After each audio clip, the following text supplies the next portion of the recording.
तो जैसे कि आप ये बिल्डिंग देख सकते हैं, ये बिल्डिंग बनी है ब्रिक्स को आपस में कंबाइन करने से, तो मुझे एक बड़ा सा एक स्ट्रक्चर मिलता है जिसको मैं बिल्डिंग कहता हूँ।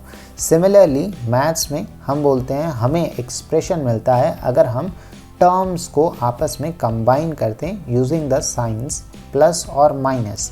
सो इधर आप एग्जांपल देख सकते हैं, इधर मेरे पास एक एक्सप्रेशन है x² + x + 2।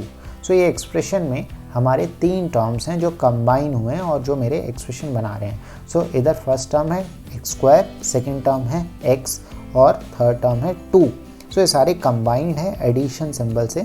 सो सिंबल एडिशन का भी हो सकता है या सबट्रैक्शन का भी हो सकता है, प्लस या माइनस। सो आइए समझते हैं टर्म क्या होता है। सो टर्म बेसिकली क्या होता है, एक एग्जांपल लेते हैं। इधर आप देख सकते हैं +2x जो कि एक टर्म है। सो टर्म में बेसिकली मेरे पास 3 पार्ट्स होते हैं, 3 कंपोनेंट्स होते हैं। सो इधर आप देख सकते हैं फर्स्ट पार्ट है साइन। तो बेसिकली साइन क्या हो सकता है, प्लस भी हो सकता है माइनस भी हो सकता है। इस केस में साइन प्लस है। सिमिलरली सेकेंड कंपोनेंट है वेरिएबल। सो वेरिएबल एक अननोन क्वांटिटी होती है जिसकी वैल्यू कुछ भी हो सकती है। थर्ड कंपोनेंट मेरे पास है, उसको मैं कहता हूँ कोएफिशिएंट। सो कोएफिशिएंट एक नंबर होता है जो कि वेरिएबल से जुड़ा होता है विथ साइन। सो कोएफिशिएंट को मैं साइन के साथ बताता हूँ। सो इधर कोएफिशिएंट क्या है, +2। नाउ अगर हम आगे एग्जाम्पल देखें तो इधर मेरे पास एग्जाम्पल में 3x² - 2x + 2 एक एक्सप्रेशन दिया हुआ है और इस एक्सप्रेशन का जो फर्स्ट टर्म है वो 3x² है। नाउ इस फर्स्ट टर्म का जो साइन पार्ट है वो एडिशन का है, प्लस है। जो कोएफिशिएंट है वो +3 है, जो वेरिएबल है वो x² है।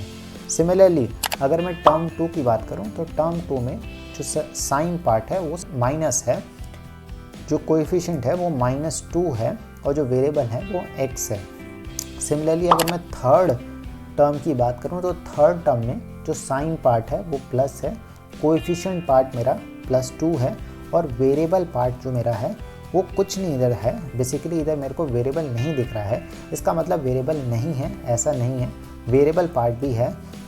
वेरिएबल पार्ट मेरा इधर x⁻0 है। सो बेसिकली x⁻0 की वैल्यू 1 होती है, इसीलिए मैं उसको लिखना हर समय ज़रूरी नहीं समझता हूँ।